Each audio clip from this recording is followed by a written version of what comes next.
नमस्कार एमपी, हार्दिक स्वागत है आप सभी का आपके अपने कार्यक्रम में। मैं हूं आपके साथ डॉक्टर ईशा राजे तिवारी। नमस्कार एमपी में आइए शुभारंभ करते हैं आज के कार्यक्रम का। आज की तिथि जानकर विक्रम संवत 2080 कार्तिक शुक्ल पक्ष चतुर्थी, और आप सभी जानते हैं आज है दिनांक 17 नवंबर 2023 और दिन है शुक्रवार का। इसी के साथ दर्शकों, शुभ विचार पर भी हम नज़र डाल लेते हैं, क्योंकि अच्छे अच्छे बोला भी जाता है अगर सुबह की शुरुआत हम अच्छे विचार के साथ करें तो हमारा दिन भी जो है वो बहुत ही अच्छा गुजरता है। तो आज का विचार हम देखते हैं।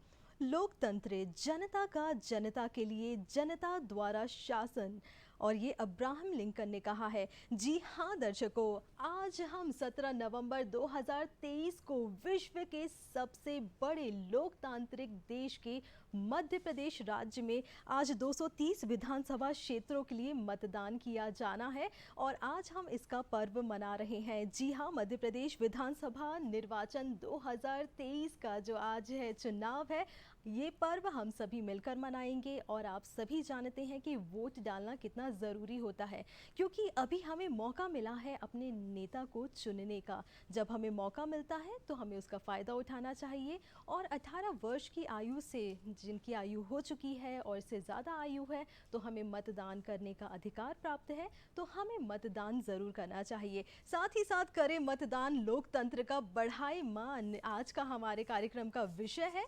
और आज के हमारे कार्यक्रम पर चर्चा करने के लिए, इस विषय पे जानकारी देने के लिए हमने अपने स्टूडियोज में आमंत्रित किया है श्री आलोक चैटर्जी जी को, जो कि रंगमंच कर्मी और निर्देशक हैं, साथ ही साथ पूर्व निदेशक मध्य प्रदेश नाट्य विद्यालय से हैं। और साथ ही साथ इनके बारे में बहुत सारी ऐसी बातें हैं जो हमें आपको बताना है, तो परिचय काफ़ी लंबा है। हम कार्यक्रम के दौरान भी आपको बताएंगे कि क्या कुछ उपलब्धियां हैं इनकी। तो आइए कार्यक्रम में स्वागत करते हैं इनका।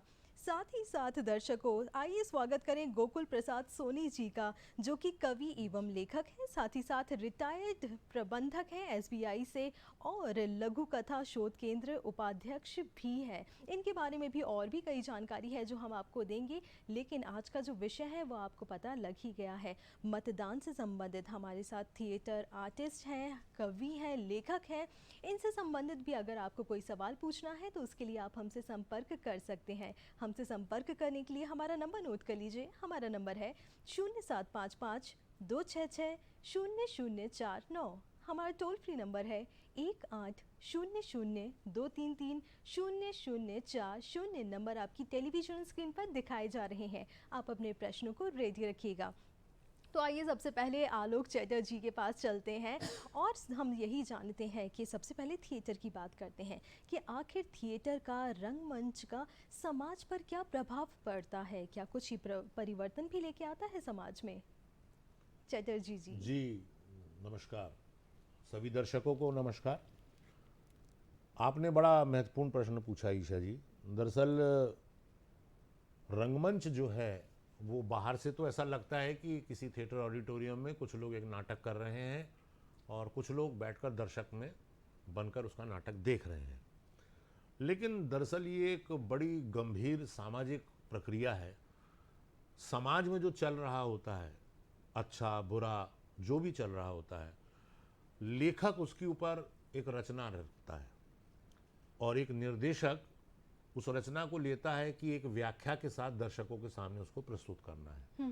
तो समाज में ऐसे कई विषय हैं जिनके बारे में रंगमंच समय समय पर लोगों को उद्वेलित करता रहा है, सवाल उठाता रहा है, और समाज सुधार के भी कई कार्यक्रम रंगमंच के माध्यम से होते हैं। तो हम मोटे रूप में कह सकते हैं कि रंगमंच दरअसल जीवन को जीने की कला का नाम है। ये मात्र प्रदर्शनकारी कला नहीं है, ये मात्र मनोरंजन नहीं है, इसमें कोई एक गंभीर संदेश भी है, कोई गंभीर विचार भी है।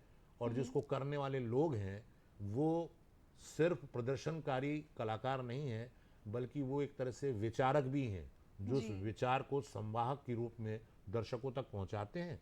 और चूंकि ये सिनेमा या टेलीविजन की तरह रिकॉर्डेड प्रोग्राम नहीं है, ये लाइव प्रोग्राम है और इसमें कोई रीटेक नहीं होता, जो होता है एक ही बार में होता है।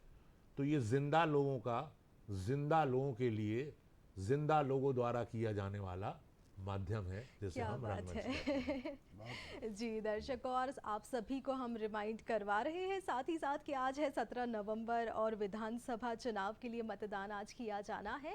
और सुबह अगर हम बात करें समय की, तो प्रातः 7 बजे से जो मतदान करने की प्रक्रिया है वो आरंभ हो चुकी है और शाम के 6 बजे तक मतदान किया जाएगा। कुछ ऐसे क्षेत्र हैं जो नक्सल प्रभावित ज़िलों की कैटेगरी में आते हैं, तो ऐसे में जो मतदान का समय रखा गया है वो सुबह 7 बजे से दिन के 3 बजे तक का रखा गया है। तो आप लोगों को जब भी समय मिलता है, हम तो यही कहेंगे कि जल्द से जल्द जाकर आप अपना मतदान करें। हमारे बीच गोकुल प्रसाद सोनी जी भी हैं, और मतदान की जब बात आती है तो ऐसे में आपके द्वारा दिए गए बहुत सारे स्लोगन्स हैं जो कि जिनका उपयोग किया गया है लोगों को एनकरेज करने के लिए। और साथ ही साथ आखिर क्या कहते हैं ये स्लोगन्स, आइए गोकुल प्रसाद सोनी जी से ही जान लेते हैं। नमस्कार आप सभी श्रोताओं के लिए, दर्शकों के लिए। जैसा कि आपको मालूम है, आज प्रजातंत्र का पर्व है। यह बहुत महत्वपूर्ण है क्योंकि विश्व में कई तरह की शासन प्रणालियां हैं। कहीं राजतंत्र है, कहीं मार्क्सवाद है, कहीं और कोई वाद है।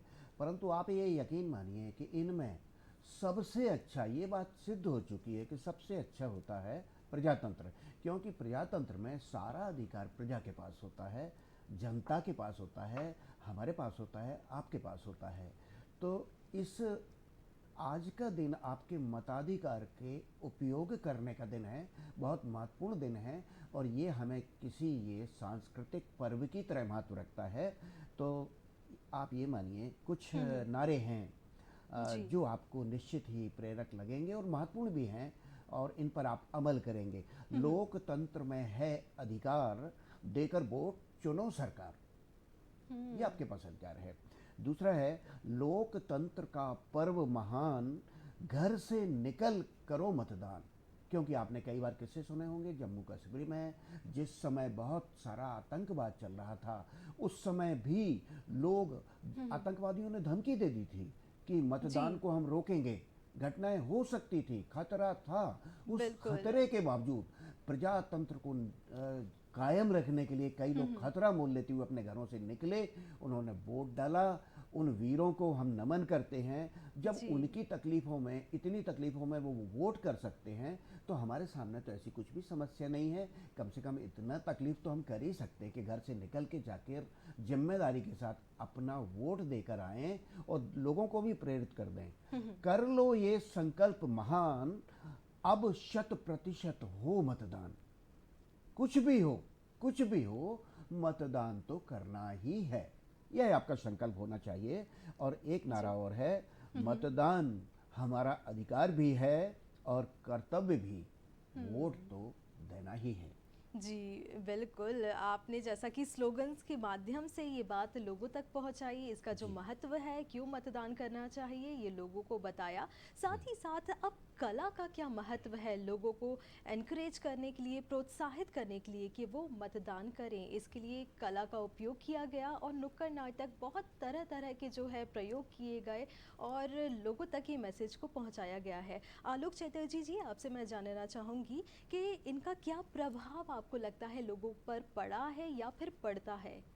जी, बहुत ज़्यादा प्रभाव पड़ता है ईशा जी, क्योंकि रंगमंच, जैसा मैंने कहा, कि एक लाइव माध्यम है और दर्शक और अभिनेता गण आमने सामने होते हैं।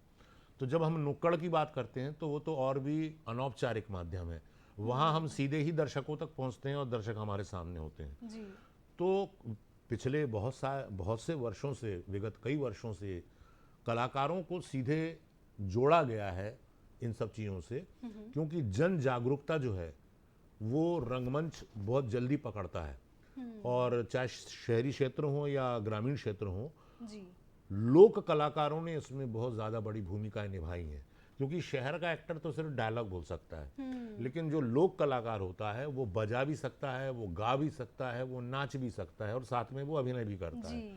तो ग्रामीण क्षेत्रों में जहाँ लोग अखबार शायद नहीं पहुँचते, या हो सकता है कि डिश टीवी ना हो वहाँ पर, या सूचनाओं का आदान प्रदान हो, लेकिन अपने खेती बाड़ी दूसरे चक्करों में आदमी उतना अवेयर ना होता हो, वहाँ ये छोटे छोटे नाट्य दलों के रूप में जाते हैं और नुक्कड़ नाटकों के द्वारा, अपने प्रदर्शन के द्वारा लोगों को प्रेरित करते हैं कि वो जी। मतदान के लिए आगे आएं और अपने पसंदीदा उम्मीदवार को चुनाव में वोट दें। और शहरों में भी इसका असर है, लेकिन 80% इसका जो असर है ये ग्रामीण क्षेत्रों में आप देख पाएंगे, क्योंकि शहर में लोगों के पास थोड़ा मतलब रेडियो की सुविधा, टेलीविज़न देखने की सुविधा ज़्यादा होती है, तो लोग शॉर्ट फिल्में भी बना देते हैं दूरदर्शन के ऊपर। मेरे कई मित्र हैं जिन्होंने विभिन्न पार्टियों के लिए चुनाव प्रचार की फिल्में बनाई हैं। और ग्रामीण क्षेत्रों के ऐसे कई लोग हैं जिन्होंने अपने नाट्य दलों को लेकर गांव-गांव जाकर इस तरह का प्रचार किया है।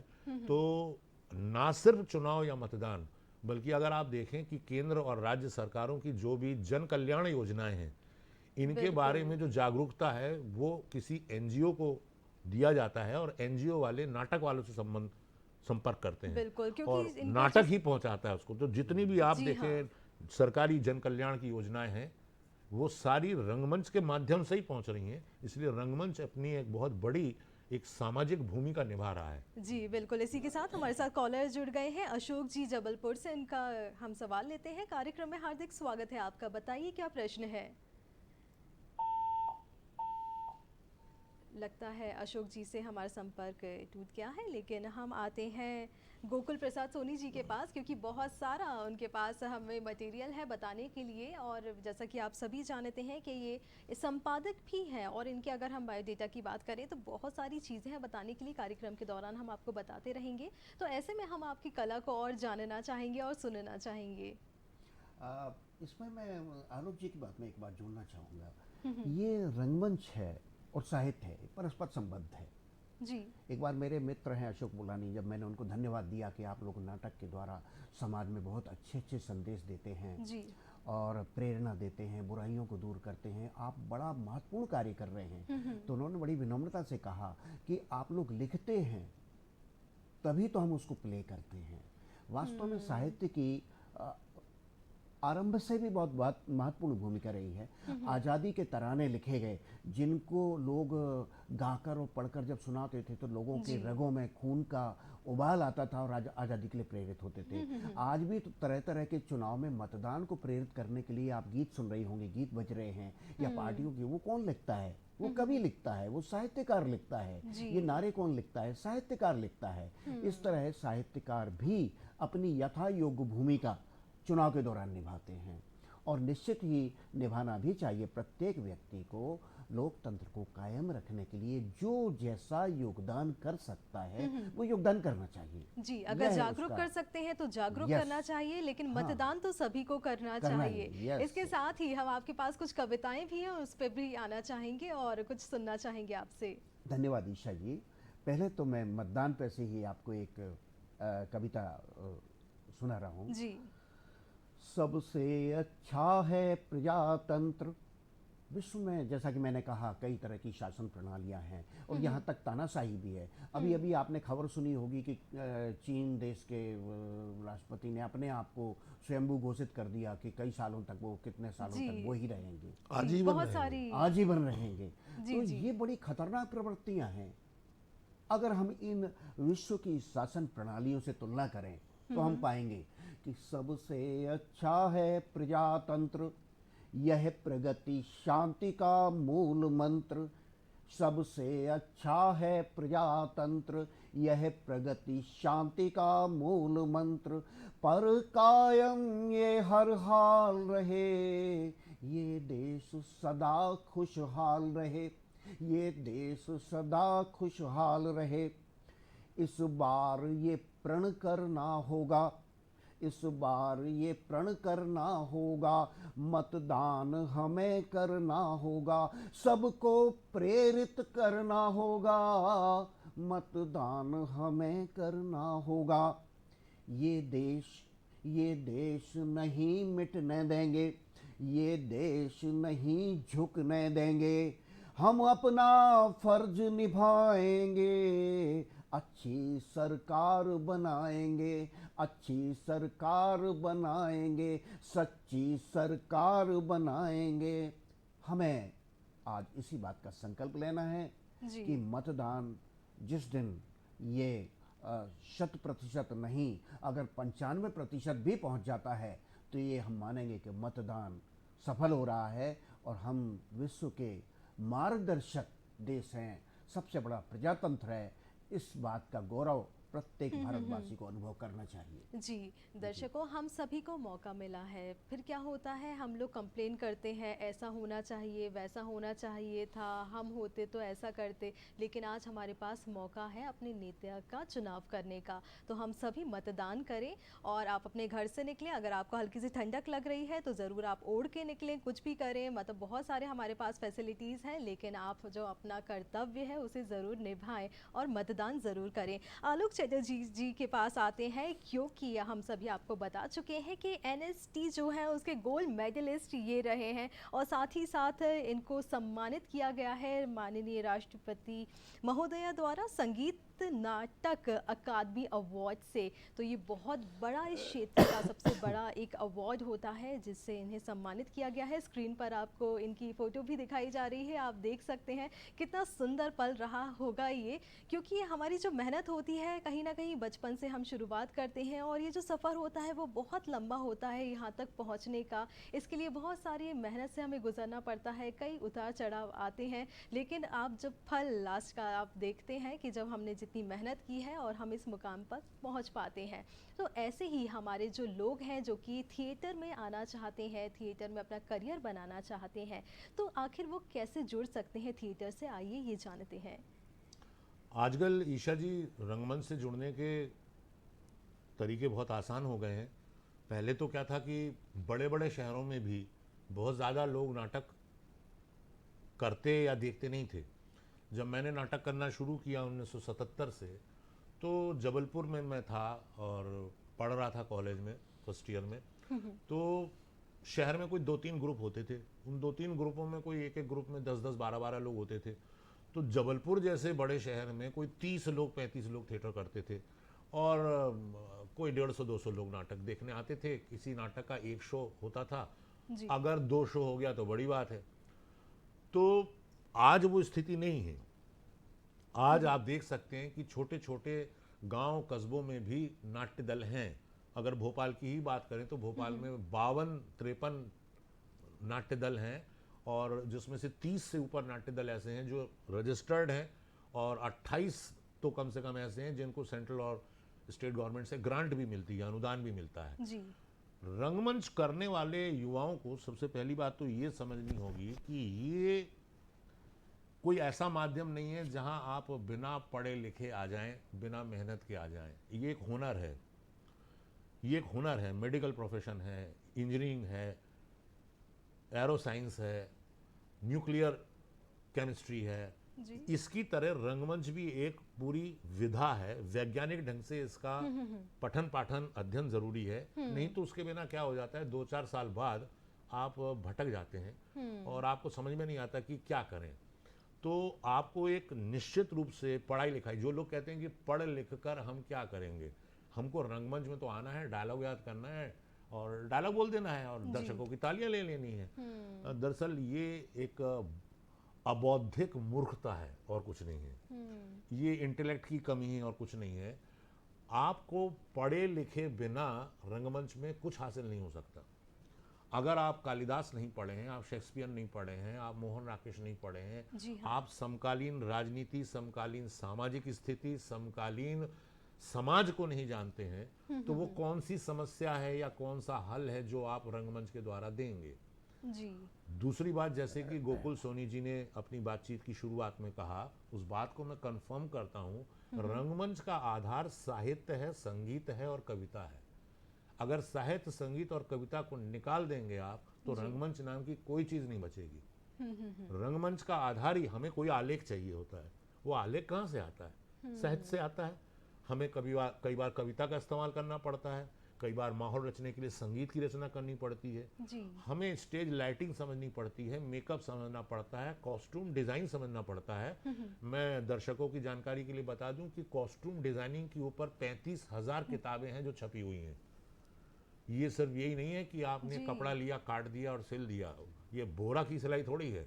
अब आप ग्रीक नाटक कर रहे हैं तो ग्रीक लोगों में तो सिलाई ही नहीं होती थी। अब आप बिल्कुल। शेक्सपियर का प्ले कर रहे हैं तो शेक्सपियर के प्ले में ह्यूज क्लोक्स होते थे। अगर आप भारतीय नाटक कर रहे हैं तो धोती कुर्ता और वो कंचुकी कैसे बांधी जाती थी वो आपको नहीं मालूम। जैसे आजकल के बच्चों को मैं जी। देखता हूँ कि नाटक करना है तो धोती बांधने के लिए बुलाना पड़ता है, साफा बांधने के लिए बुलाना पड़ता है, और क्षमा करें लड़कियों को साड़ी बांधना नहीं आता क्योंकि पहनने की आदत छूट गई है। तो हम अपने भारतीय परिधान तक पहनना भूल गए हैं, उनको जी। डिजाइन करने की तो बात ही अलग रह गई। जी, तो बहुत सारे एलिमेंट्स हैं जिनका हमें ध्यान रखना पड़ता है। और इसके बारीक साथ दो चीजें और, मनोविज्ञान और दर्शन, साइकोलॉजी और फिलॉसफी की स्टडी के बगैर कोई अच्छा कलाकर्म या थिएटर नहीं हो सकता। जी। ये बात आप लिख कर रख लीजिए। बिल्कुल, तो दर्शकों आप में से बहुत सारे ऐसे लोग होंगे जो कि आर्टिस्ट बनना चाहते होंगे, कला के क्षेत्र में आना चाहते होंगे, एक्टिंग करना चाहते होंगे। अब वो एक्टिंग आप किसी भी प्लेटफॉर्म पे करना चाहते हैं, इसके लिए आज बहुत ही अच्छा मौका है क्योंकि साक्षात हमारे साथ आज इस स्टूडियो में बैठे हैं नेशनल स्कूल ऑफ ड्रामा के गोल्ड मेडलिस्ट आलोक चटर्जी जी। तो आप इस समय का मतदान तो आज के दिन बिल्कुल करें ही, साथ ही साथ आप कार्यक्रम देख रहे हैं तो आपके पास मौका है, आपके मन में जो भी प्रश्न है वो आप सीधा उनसे पूछ सकते हैं। इसके साथ ही आइए चलते हैं गोकुल प्रसाद सोनी जी के पास क्योंकि आपके पास भी भंडार है कला का, और ऐसे में अभी बहुत सारे स्लोगन्स हैं, कविता है, तो हम आपसे कुछ कविता भी सुनना चाहेंगे। बिल्कुल बिल्कुल, धन्यवाद ईशा जी।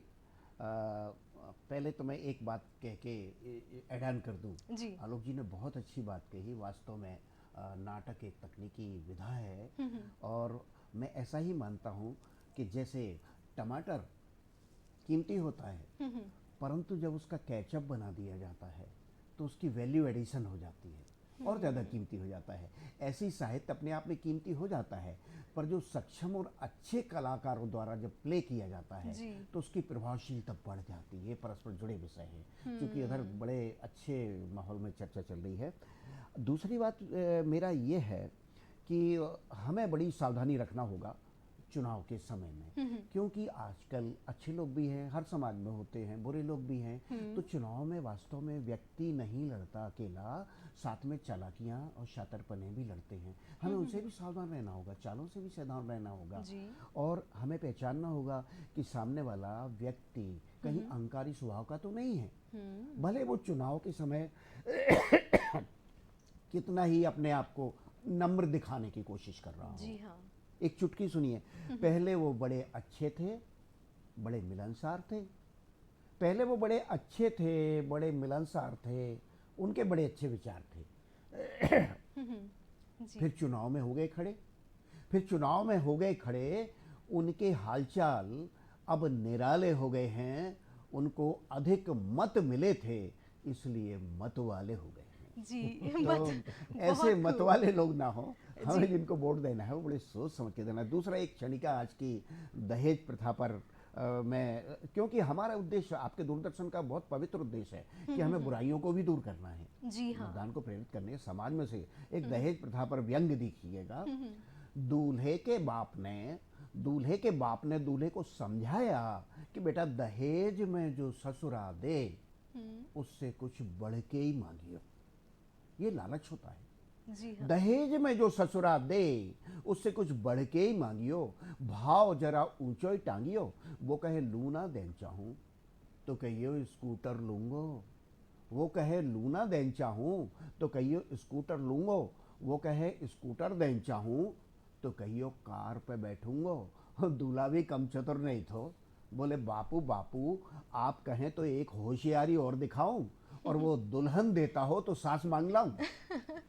तो इस तरह की व्यंग्यात्मक जी प्रस्तुतियां हाँ, हैं। देखिए कितना सुंदर है ये वाली चीज़ कि कहीं ना कहीं लोगों को एक मुद्दा उठाया जाता है, लोगों तक बातें पहुंचाई जाती है और उसमें संदेश भी छुपा होता है कि दहेज जो है उसमें आप अगर कोई मांगता भी है आपसे और मांग जो है बढ़ती जाती है तो ऐसे में आप उन्हें नमस्ते कर दीजिए।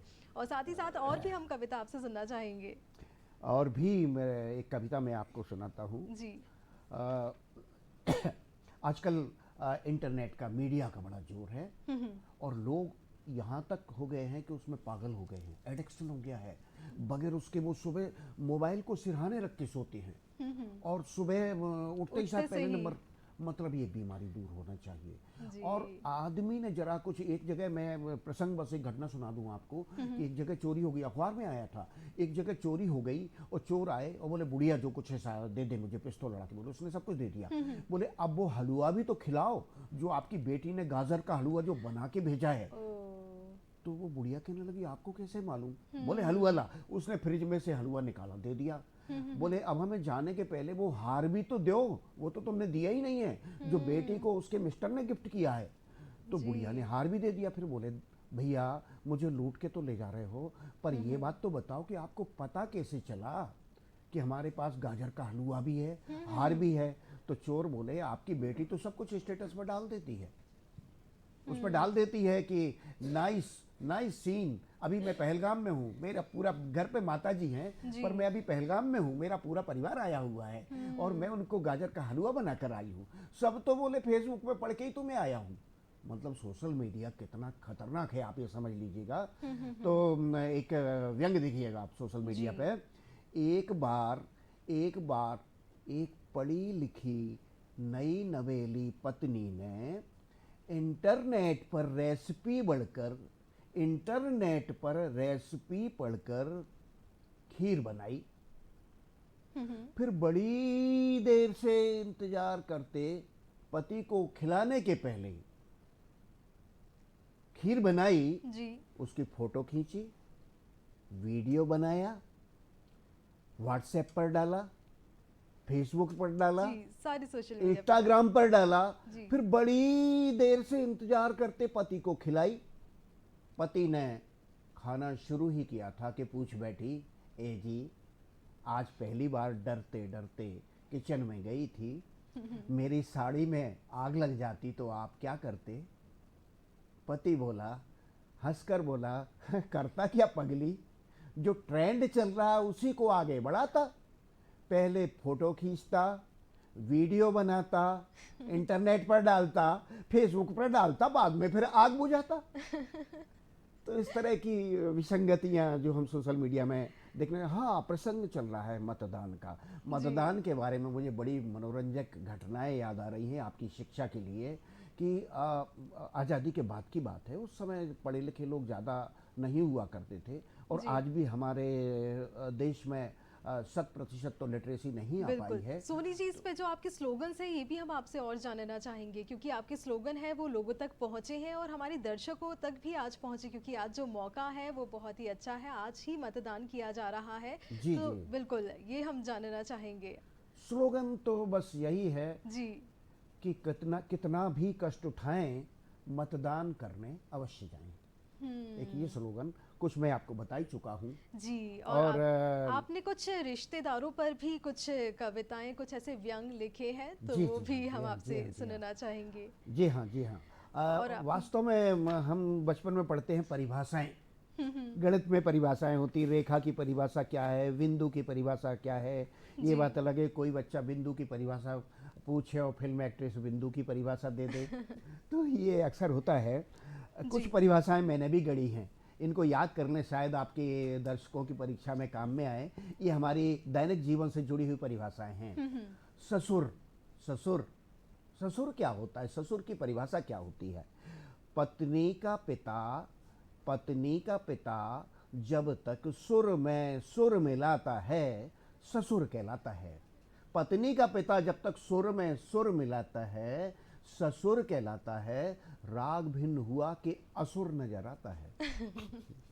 इसी तरह एक परिभाषा है पत्नी। पत्नी भी बदलती है रूप, पत्नी भी बदलती है रूप। जी। शादी के पहले अबला, कमजोर, शादी के पहले अबला, फिर अबला, माफ कीजिए, फिर बला। जी। इसके बाद एक परिभाषा और देखिएगा, प्रियतम। प्रियतम समय के साथ बदलती परिभाषा को वैवाहिक संबंध अच्छी तरह बताता है। वैवाहिक संबंध अच्छी तरह बताता है। व्यक्ति शादी के पहले प्रिय, शादी के बाद प्रियतम और बाद में तो सिर्फ तम नजर आता है। ये प्रीतम देखिए की तो परिभाषा हो दर्शकों गई। आज मतदान करने के लिए तो आपको एनकरेज किया ही जा रहा है, साथ ही साथ देखिए कितनी अच्छी अच्छी आपको हाथ से जो कविताएं हैं, व्यंग है, वो भी सुनाए जा रहे हैं। गोकुल प्रसाद सोनी जी, आपसे हम संदेश भी लेना चाहेंगे। आज मतदान दिवस है, मध्य प्रदेश में विधानसभा चुनाव के लिए मतदान किया जा रहा है, तो आप क्या संदेश देना चाहेंगे हमारे दर्शकों को? मैं दर्शकों को यही संदेश देना चाहूँगा कि मतदान के लिए हमारी सरकार ने बड़ी व्यापक व्यवस्थाएं की हैं, बहुत अच्छी व्यवस्थाएं की हैं।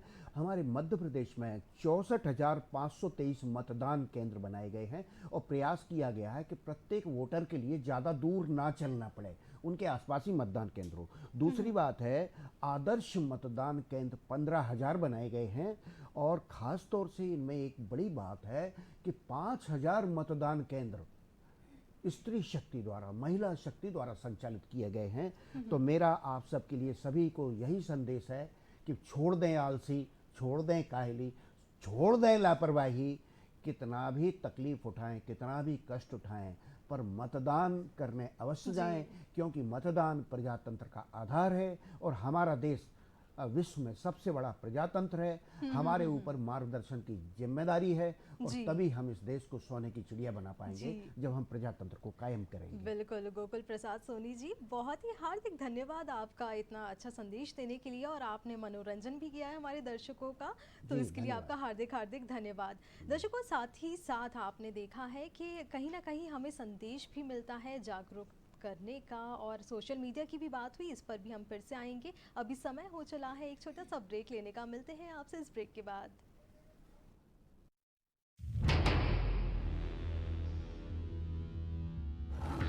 The call of the wild.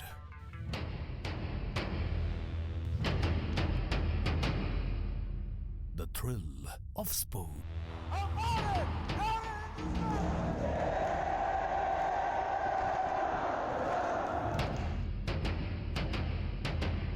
The depth of creativity. Get ready to fill your senses. Join us on DD Morning Show, Monday to Friday, 8 a.m. सिर्फ डीडी नेशनल पर, देश का पहला चैनल, देश का अपना चैनल। कितने ही रंग है हमारे देश में, रंग भाषा के, रंग संस्कृति के, रंग गीत के, रंग संगीत के, और रंग हमारी भावनाओं के। ये छोटा सा छोटी सी आशा, इन सभी चटक और सुरीले रंगों से मिलकर बनी है रंगोली। देखिए रंगोली प्रत्येक रविवार सुबह 8 बजे, सिर्फ डीडी नेशनल पर, देश का पहला चैनल, देश का अपना चैनल।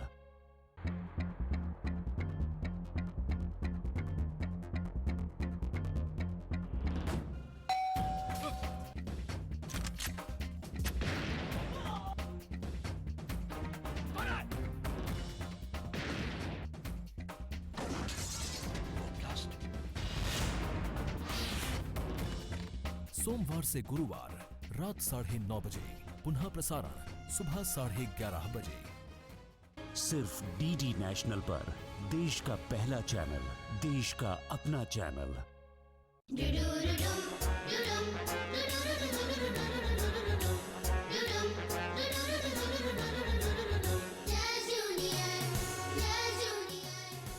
एक बार फिर से आप सभी का स्वागत है आपके अपने कार्यक्रम नमस्कार एमपी में। और आज मध्य प्रदेश में हम सभी मना रहे हैं पर्व, विधानसभा चुनाव है और हम सभी जाके मतदान करने वाले हैं। जिन्होंने नहीं किया है, जो कर चुके हैं, तो वो तो बहुत ही अच्छी बात है। और आज हम बात कर रहे हैं करें मतदान लोकतंत्र का, बढ़ाएं मान, और साथ ही साथ आज हम बात करेंगे प्राकृतिक चिकित्सा पद्धति के बारे में भी जानकारी लेंगे। आखिर क्या होती है नेचुरोपैथी, तो उसके लिए सबसे पहले नेचुरोपैथी होती क्या है ये हम जानने वाले हैं डॉक्टर प्रीति चतुर्वेदी से। आइए स्वागत करते हैं डॉक्टर प्रीति चतुर्वेदी का कार्यक्रम में, जो कि BAMS MD हैं, एसोसिएट प्रोफेसर पंचकर्म में, और साथ ही साथ पंडित खुशीलाल आयुर्वेद संस्थान भोपाल में आप कार्यरत हैं। आपका कार्यक्रम में हार्दिक हार्दिक स्वागत है।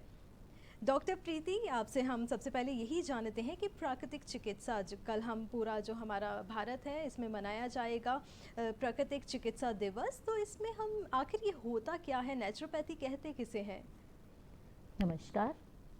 देखिए, प्राकृतिक चिकित्सा आयुर्वेद, योग इसी का एक अभिन्न अंग है। प्राकृतिक चिकित्सा देखा जाए तो प्रकृति पर आधारित चिकित्सा, जैसा कि इसके नाम में ही आता है। हमारा शरीर 5 तत्वों से मिलकर बना होता है, जो कि बाहर भी उपस्थित होते हैं। तो शरीर के बाहर भी, ब्रह्मांड में भी ये 5 तत्व है और शरीर के अंदर भी है। तो प्राकृतिक चिकित्सा में यही किया जाता है कि इन 5 तत्वों का बैलेंस बनाया जाता है।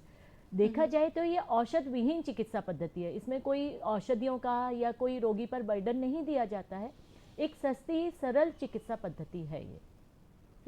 बिल्कुल। और इसके साथ ही जो हमारे फ़ोन कॉल नंबर हैं, जो कि आप तक कार्यक्रम के दौरान दिखाए जाते रहेंगे, आपके मन में भी कोई प्रश्न है नेचुरोपैथी से संबंधित, मतदान से संबंधित, और साथ ही साथ आप सभी जानते हैं कि हमारे साथ स्टूडियोज़ में उपस्थित हैं श्री आलोक चैटर्जी जी। तो इनकी कला का, इनका जो एक्सपीरियंस है, इनका पूरा फ़ायदा उठाएं। जो भी एक्टिंग की दुनिया में आना चाहते हैं, सोच रहे हैं, या फिर आप जानकारी लेना चाहते हैं, तो इससे अच्छा मौका आपको कहाँ मिलेगा? तो आप भी अपने प्रश्नों को हम तक पहुँचाएँ। 0755-266-0049 हमारा टोल फ्री नंबर है। 1800-233-0040। इसके साथ ही आलोक चैटर्जी जी, कहीं ना कहीं अगर हम डिसिप्लिन की बात करें, या फिर कुछ ऐसी संस्कृति हम होती है, कुछ रस्म व रिवाज जिसको फॉलो किया जाता है, तो मुझे ध्यान आया एक रंगमंच कर्मी, तो उनका मेकअप करने से पहले उन्होंने सबसे पहले पूजा की, जो मिरर होता है उसके बाद उन्होंने अपना मेकअप स्टार्ट किया। तो ये जो बहुत ही छोटी सी बात है, काफ़ी अलग लगी जब मैंने इसे देखा। तो ऐसी ही हम कुछ गहराइयाँ जानना चाहेंगे, कुछ ऐसी बातें जो रंगमंच से जुड़ी हुई है।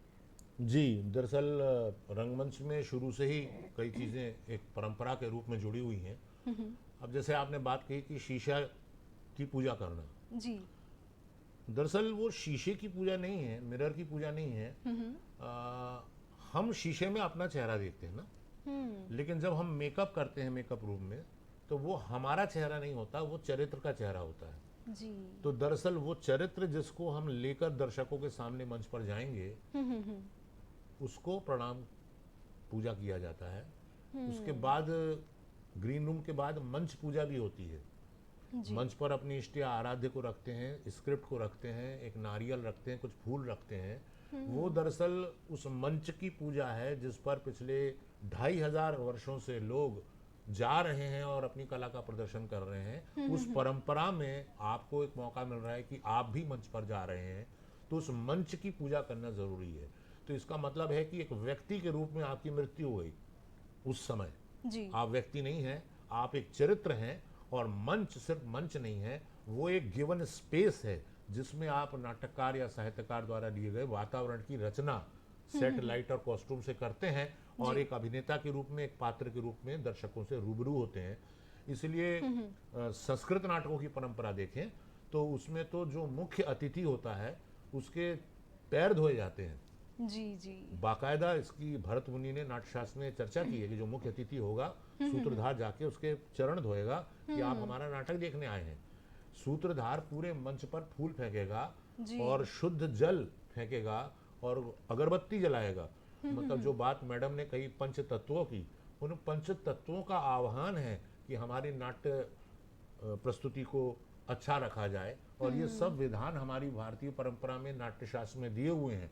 अगर आप वेस्ट की तरफ जाएंगे तो वेस्ट में शायद ये सब चीजें नहीं है, क्योंकि वो एक्टिंग, एंटरटेनमेंट और प्ले मानते हैं। लेकिन हमारे यहाँ नाट्यशास्त्र के हिसाब से वो अभिनय दरअसल आत्मा से परमात्मा की ओर एक यात्रा है, और एक व्यक्ति के रूप में परकाया प्रवेश है, कि मैं चरित्र की काया में प्रवेश करता हूँ, जिसका अद्वैत वेदांत में जी शंकराचार्य हाँ। जी ने 11वीं शताब्दी में कहीं ना जिक्र कहीं किया ये हुआ है। स्पिरिचुअल जर्नी भी है जी। और बहुत सारे कितने एलिमेंट्स हैं छोटे छोटे, शायद इनके बारे में जानकारी भी नहीं होती है, खासतौर पर जो लोग इस विषय से संबंधित नहीं है। इसके साथ ही आइए चलते हैं हम, जैसा कि आप सभी जानते हैं कि हमारी जो पाचन प्रक्रिया है वो मुंह से शुरू होती है जैसे ही हम खाना लेते हैं।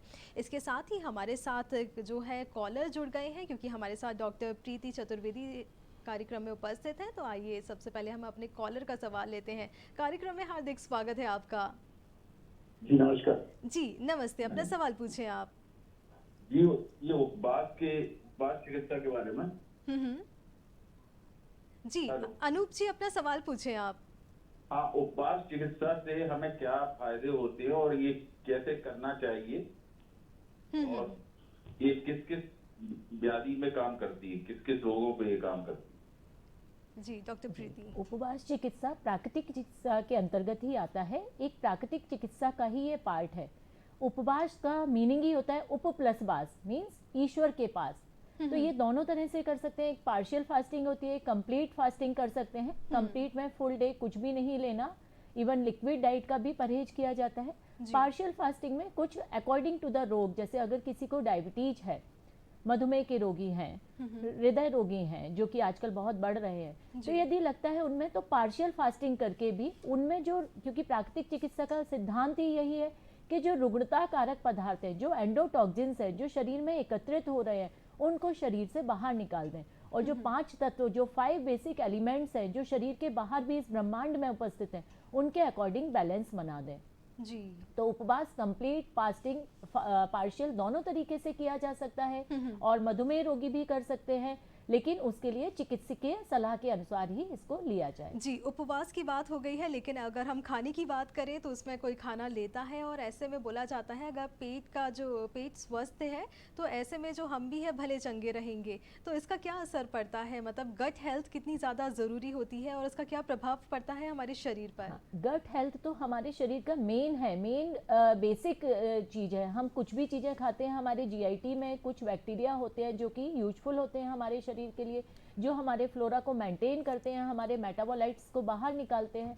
तो इसलिए हमारे गट हेल्थ को मेंटेन करना हमें बहुत जरूरी होता है। प्राकृतिक चिकित्सा में एक खुराक चिकित्सा भी इसका एक पार्ट होती है, जिसमें यही बताते हैं कि कुछ इस तरीके के फूड लेना, जैसे बॉडी बिल्डिंग फूड्स लेना जो रचनात्मक होते हैं, जैसे प्रोटीन्स डाइट हो गई, दालें हुई, अंकुरित अनाज हुआ। कुछ एलिमिनेटिव फूड्स होते हैं, जैसे उसमें गर्म पानी लेना, नारियल पानी लेना, छाछ लेना। तो ये एलिमिनेटिव फूड्स जो हमारे गट में एंडोटॉक्सिन्स इकट्ठे हो रहे हैं, उनको बाहर निकालने का काम करते हैं। उन एंडोटॉक्सिन्स को टाइमली बाहर निकालते हैं, क्योंकि अगर टाइमली कोई चीज बाहर निकल जाएगी, अंदर एटमॉस्फेयर क्रिएट नहीं होगा जिससे कोई बैक्टीरिया, वायरस वहाँ ग्रो कर पाए। जी बिल्कुल। तो ये इसी का एक पार्ट है। जी, कल है प्राकृतिक चिकित्सा दिवस, तो ऐसे में आपके मन में भी अगर कोई सवाल है तो आप डॉक्टर प्रीति चतुर्वेदी से पूछ सकते हैं। उनकी जितनी भी नॉलेज है उसका आप फ़ायदा उठा सकते हैं। और यही हमारा कार्यक्रम रहता है इस चीज़ के लिए कि हम एक्सपर्ट को बुलाते हैं और उनके पास जितनी जानकारी है, क्योंकि वो एक्सपर्ट होते हैं अपनी क्षेत्र के, अपनी फील्ड के, तो उनसे आप जानकारी ले सकते हैं। इसके साथ ही अब जब हम नाटक की बात करें, अगर एक्टिंग की बात करें, तो ऐसे में कुछ लोग होते हैं जो शौकिया तौर पर आना चाहते हैं और कुछ ऐसे होते हैं जो इसमें अपना करियर बनाना चाहते हैं। आखिर क्या डिफरेंस होता है इसमें? चटर्जी जी। इसमें कई चीज़ें हैं। देखिए, अगर हम अपने देश की बात करें तो हमारे देश में शौकिया रंगमंच अधिक है, और शौकिया रंगमंच ही वो एक जगह है जहाँ से प्रोफेशनल थिएटर के लोग तैयार होते हैं और आते हैं। मैं भी जब नाटक करना शुरू किया तो निश्चित रूप से अपने शहर की किसी संस्था में ही जाके पहले नाटक करते हैं ना जी, और वहाँ से धीरे धीरे जानकारी मिलती है। अब उसमें से कई लोग होते हैं जिनकी परिस्थितियाँ ऐसी नहीं हो सकती कि वो पूरी तरह से इसमें आएँ। हो सकता है पिताजी उनके रिटायर होने वाले हों, घर में माँ बीमार हो, बहन की शादी करनी हो और आर्थिक दबाव हो, तो वो फुल टाइम थिएटर करना अवॉइड करते हैं। वो सोचते हैं कि हम कोई नौकरी कर लें और पार्ट टाइम थिएटर करें। तो ऐसे बहुत से लोग हैं जो बैंक में काम करते हैं, LIC में काम करते हैं, मेडिकल प्रोफेशन में हैं, वो शाम को 2 घंटा देते हैं। लेकिन दरअसल रंगमंच या कोई भी कला, चाहे वो चित्रकला हो, संगीत हो, पेंटिंग हो या कोई भी चीज़ हो, जी, ये 24 आवर्स जॉब है। ये आप इसको शौकिया एक लिमिट तक ही मान सकते हैं। उसके बाद आप किससे सुनाते रहेंगे कि when I was in college I was also doing theatre, वो अतीत का किस्सा हो जाता है। अगर आप वर्तमान से जुड़े रहना चाहते हैं, ये 24 आवर्स जॉब है। जैसा मैंने कहा, आपको साइकोलॉजी पढ़नी पड़ती है, आपको फिलॉसफी पढ़नी पड़ती है, आपको हिस्ट्री पढ़नी पड़ती है, आपको कंटेम्प्रेरी इश्यूज के ऊपर जानकारी होनी चाहिए, आप किस तरह की स्क्रिप्ट, किस तरह की टीम के साथ कहाँ कर रहे हैं, आपके दर्शक कौन है। आप बैतूल में या हरदा में वो नाटक नहीं कर सकते जो भोपाल में करते हैं, और बॉम्बे और दिल्ली में जो नाटक होते हैं वो नाटक शायद आप भोपाल में भी नहीं कर सकते, क्योंकि हर जगह ऑडियंस का जोनर एक अलग होता है, उनका इंटेलेक्ट का लेवल अलग अलग होता है, देखने की क्षमता अलग अलग होती है। जी हाँ। तो नाटक पूरी तरह से जब हम करते हैं तभी हमारे व्यक्तित्व का विकास होता है। जब मैं रंगमंच नहीं करता था, मैं बहुत शर्मीला था, मुझे बोलना नहीं आता था, मैं 10 लोगों के सामने कैसे बोलूंगा, ये बात मेरे लिए बड़ी मुश्किल थी। दूसरी ये बात थी कि मेरे पास विषयों का अभाव था। मैं सिर्फ physics, chemistry, maths, social science जो सब्जेक्ट स्कूल में पढ़ते थे वो भी रटन टू, जो चैप्टर आपने पढ़ लिया, उसके अलावा कोई जानकारी नहीं होती थी। लेकिन जब हम रंगमंच करने लगे तो हमें पता चला कि संस्कृत काल में बिंदी कैसी लगाई जाती थी, हमें पता चला कि ग्रीक काल में लोग कैसे सिंहासन पर बैठते थे। आलोक जी, क्षमा चाहती हूँ आपको बीच में रोकने के लिए। हमारे साथ कॉलर जुड़ गए हैं, अशोक जी जबलपुर से, उनका सवाल हम लेते हैं। कार्यक्रम में हार्दिक स्वागत है आपका। बताइए क्या प्रश्न है आपका डॉक्टर प्रीति से बात कर रहे हैं, उसने आपकी कौन? जी अशोक जी, अपना सवाल पूछें आप। अशोक जी, आपका फ़ोन कॉल कनेक्ट हो चुका है, तो हम जानना चाहेंगे कि क्या प्रश्न है आपका। अशोक जी के पास हम फिर से आएंगे और नेचुरोपैथी पे ही डॉक्टर प्रीति चतुर्वेदी से इनका सवाल था, तो हम बिल्कुल इनके पास वापस आएंगे। डॉक्टर प्रीति, ऐसे में हमने पेट के बारे में तो आपसे जाना ही कि अगर किसी को पेट की तकलीफ़ होती है तो ये मतलब इसका इम्पोर्टेंस क्या है, लेकिन अगर इसके उपचार की बात करें और अगर घर में ही लोग करना चाहते हैं तो वो कैसे कर सकते हैं? जैसे पेट की आपने कुछ समस्याएं हैं, अपच है, इंडाइजेशन होना है, कॉन्स्टिपेशन, विबंध, जो कि बहुत आम समस्याएं हो गई हैं, क्योंकि आजकल जिस तरीके का लाइफ स्टाइल है, जिस तरीके का डाइट ले रहे हैं, उसकी वजह से पाचन प्रक्रिया बहुत देर से होती है और विबंध, कॉन्स्टिपेशन की समस्या बहुत आम हो गई है। तो इसमें अगर हम प्राकृतिक चिकित्सा के थ्रू जाएं तो एक मृतिका चिकित्सा, मिट्टी चिकित्सा होती है। कुछ विशिष्ट प्रकार की मिट्टियों के लेप पेट पर किए जाते हैं, जिससे उस जो विबंध है वो दूर होता है, पाचन प्रक्रिया सुधरती है। मिट्टी की जो नमी है वो अंदर जाकर शरीर में एनर्जी क्रिएट करती है, जिससे पाचन प्रक्रिया में सुधार होता है। आप देखेंगे प्राचीन समय में कुछ बर्ड्स होती थी, उनको अगर कॉन्स्टिपेशन हो जाए तो वो अपनी चोंच से जाकर पानी लेकर अपने मलाशय, मल द्वार से अंदर लेती थी, और अंदर लेने के बाद थोड़ी समय में ही उनका इवैक्यूएशन हो जाता था। तो वो जो फिटस, जो उनका मल है, उसका इवैक्यूएशन जब हो जाता था तो उनकी ये समस्या दूर हो जाती थी। तो ये प्राकृतिक चिकित्सा देखा जाए प्रकृति के समीप की ही चिकित्सा है और बहुत समय से चली आ रही है। जी, मिट्टी की आपने बात की, तो ये कोई भी मिट्टी ले जाती है या फिर इसका भी कुछ अलग से स्पेसिफिकेशंस रहते हैं? मिट्टी के बहुत सारे प्रकार बताए गए हैं, काली मिट्टी है, लाल मिट्टी है, इस तरीके से हैं। तो इसके लिए काली मिट्टी का उपयोग किया जाता है। अगर अपच वगैरह की समस्या, पेट की कोई रोग हो रहे हैं, तो उस पर करीब 3 से 4 इंच मोटाई का मिट्टी का लेप पेट के ऊपर किया जाता है और उसको करीब 1 घंटे के लिए छोड़ दिया जाता है। उससे उसकी पाचन प्रक्रिया में काफी हद तक सुधार होता है। तो इसमें कहीं कोई बहुत कॉस्ट इफेक्टिव नहीं होती है, कोई बहुत ज्यादा लागत नहीं लगती है, रोगी इजीली घर में ले सकता है, उसके रोग का उन्मूलन होता है। बिल्कुल, तो आप देखते हैं कितना ज़्यादा कॉस्ट इफेक्टिव तो ये है ही, आपका ज़्यादा पैसे भी नहीं लगेंगे और आपका जो उपचार है वो नेचुरल तरीके से यानी प्राकृतिक तरीके से हो जाएगा। आज राष्ट्रीय मिर्गी दिवस भी है, यानी नेशनल एपिलेप्सी डे। तो ऐसे में मिर्गी से संबंधित मतलब हम आपसे जानना चाहेंगे डॉक्टर प्रीति चतुर्वेदी कि आखिर ये होता क्या है और इसका उपचार क्या नेचुरोपैथी में भी है? हाँ जी, मिर्गी की समस्या भी देखा जाए तो एक बहुत कॉमनली मिलने लगी है। इसके बहुत सारे कारण हो सकते हैं, कभी कभी जेनेटिक या आनुवंशिक कारण भी होता है। ब्रेन स्ट्रोक अगर 35 से एबव हो रहा है तो ब्रेन स्ट्रोक हो सकता है, कोई ब्रेन ट्यूमर, सिस्ट होना, या किसी ऐसे एडिक्शन वाली चीज़ों का सेवन करना, बहुत ज़्यादा अल्कोहल लेना, चैन स्मोकर होना, ये भी सभी कारण मिर्गी के लिए रिस्पॉन्सिबल हो सकते हैं। तो ये सेंट्रल नर्वस सिस्टम के एक डिजीज है जिसमें जो न्यूरॉन्स होते हैं उनकी कार्य प्रणाली यहाँ पर बाधित हो जाती है, उनसे जो कंडक्शन जाना है वो प्रॉपर वे में नहीं जा पाता है, जिसकी वजह से रोगी को ये सीजर्स और फिट्स आते हैं। जी। तो इसकी चिकित्सा भी देखा जाए तो प्राकृतिक तरीके से भी की जा सकती है। बहुत सारे, जैसा मैंने बताया ना, एक लेप बताया मिट्टी चिकित्सा का, सिर पर बहुत सारे लेप की प्रक्रिया है वो भी की जाती हैं।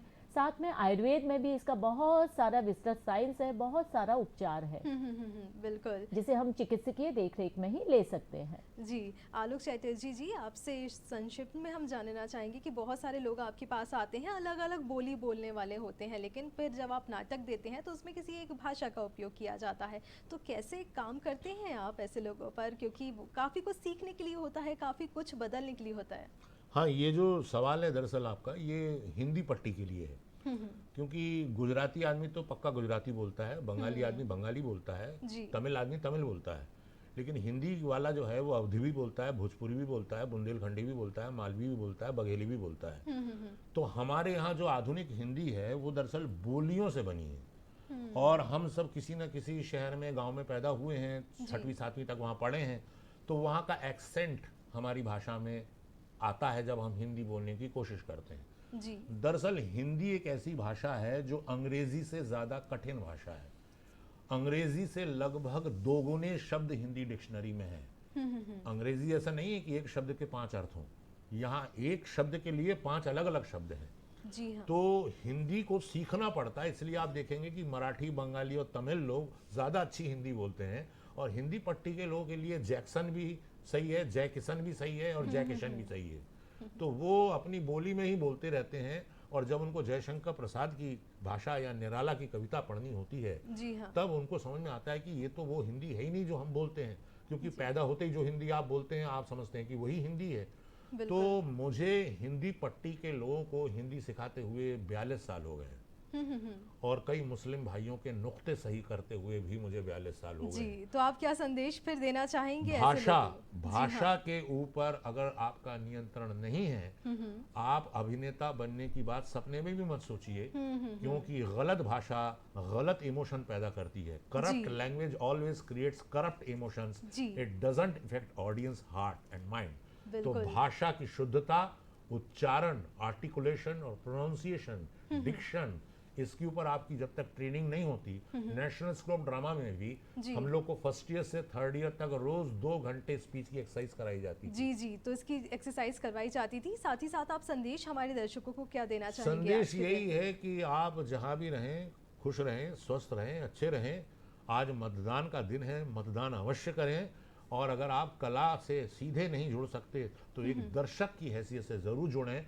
आपका जीवन अधिक समृद्ध होगा, आप अधिक परिपक्व और बौद्धिक होंगे, ना कि सिर्फ 9 से 5 काम करने वाले कोई क्लर्क होंगे, उसमें फ़र्क हो जाता है। जी, धन्यवाद आपका। डॉक्टर प्रीति चतुर्वेदी, आपके पास हम आना चाहेंगे क्योंकि प्राकृतिक चिकित्सा दिवस हम कल मनाने जा रहे हैं, और ऐसे में जो ये चिकित्सा की पद्धति है, इसके बारे में बहुत सारे लोगों को जानकारी नहीं है। हम नेचर में रहते ज़रूर हैं, लेकिन इसके द्वारा ट्रीटमेंट भी किया जाता है, इसके बारे में जानकारी नहीं होती है। तो अगर कोई कंसल्ट करना चाहता है, डॉक्टर को दिखाना चाहता है, तो उसे कहाँ जाना चाहिए? कहाँ कहाँ ये सर्विसेज मिलती हैं? देखिए, ये सर्विसेज, इसमें एक कोर्स होता है VNYS करके, जो आयुष विभाग के द्वारा ही किया जा रहा है, लेकिन उतना ज़्यादा इस पद्धति को अभी हमारे सरकार द्वारा या कहीं भी प्रोत्साहन नहीं मिला है।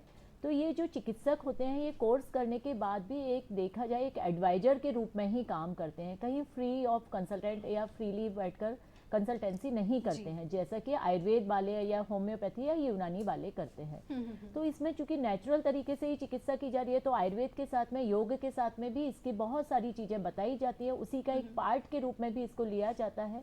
तो इसमें और बहुत सारा विस्तृत है, इसमें भी ऐसा नहीं है कि सिर्फ एक ही चिकित्सा है। जैसा मैंने बताया ना, खुराक चिकित्सा, उपवास चिकित्सा, मिट्टी के द्वारा चिकित्सा, जल चिकित्सा, वायु चिकित्सा, सूर्य चिकित्सा, रंग चिकित्सा, तो जो बाहर है वही हमारे शरीर के अंदर है, उसी के अकॉर्डिंगली चिकित्सा इसमें की जाती है। जी दर्शकों, जो नवंबर का महीना चल रहा है, ऐसे में क्रॉनिक ऑब्स्ट्रक्टिव पल्मोनरी डिजीज यानी COPD अवेयरनेस मंथ भी है ये, और इसमें लोगों को जागरूक किया जा रहा है। तो इसका आखिर ये होता क्या है, इसका क्या उपचार है नेचुरोपैथी में, वो भी जानते हैं। जी जी, COPD chronic obstructive pulmonary disease एक देखा जाए बहुत घातक रूप में भी सामने आती है। अस्थमा, बहुत से लोग इसको मिस लेते हैं अस्थमा से। अस्थमा और इसमें बहुत अंतर होता है। इस रोग में जनरली रोगी को सांस लेने में कठिनाई, बेचैनी, चक्कर, घबराहट ये फीलिंग होती है। उसमें कफ होना, बार बार खांसी होना, खांसी बार बार खांसने पर भी कफ का बाहर ना निकलना, वेट कम होना, ये सभी भी समस्याएं हो सकती है। यदि हम इसके कारण पर जाएं तो कारण में कहीं ना कुछ उसका आहार विहार और उसका जो लाइफ स्टाइल है वही रिस्पॉन्सिबल फैक्टर्स होते हैं। जैसे अगर कुछ लोग चैन स्मोकर्स होते हैं, उनमें ये समस्या आम होती है। कोई फेफड़ों की पुरानी बीमारी है तो उनमें ये समस्या उभर कर सामने आ सकती है। अल्कोहल या कुछ ऐसे नशीली दवाइयों का सेवन करते हैं, क्योंकि ये फेफड़ों की बीमारी है। हमारे फेफड़ों में एक लचीलापन होता है, एक स्पंजी टाइप के होते हैं। हम एयर को अंदर लेते हैं, वो अंदर जाकर एयर हमारे शरीर में जाती है, ऑक्सीजनेटेड वायु हमारे शरीर में न्यूट्रिशन देती है। इस रोग में फेफड़ों के जो लचीलापन है, जो स्पंजी है, वो कम हो जाता है, जिससे फेफड़े फूल नहीं पाते हैं, अंदर शरीर में ऑक्सीजन की कमी हो जाती है। तो ये वही रोग है और जो जनरली बताया चैन स्मोकर्स है, इनमें बहुत आम होता है। जी बिल्कुल। इसके साथ ही दर्शकों, लोकतंत्र का पर्व मनाएं, वोट डालने जरूर जाएं। हमारे साथ डॉक्टर प्रीति चतुर्वेदी और डॉक्टर श्री आलोक चैटर्जी जी जुड़े कार्यक्रम में, इसके लिए दोनों का एक्सपर्ट्स का हार्दिक हार्दिक धन्यवाद। इसी के साथ दर्शकों, डॉक्टर ईशा राजे तिवारी और पूरी नमस्कार एमपी की टीम को दीजिए आज्ञा। वोट डालने जरूर जाएं आप। नमस्कार।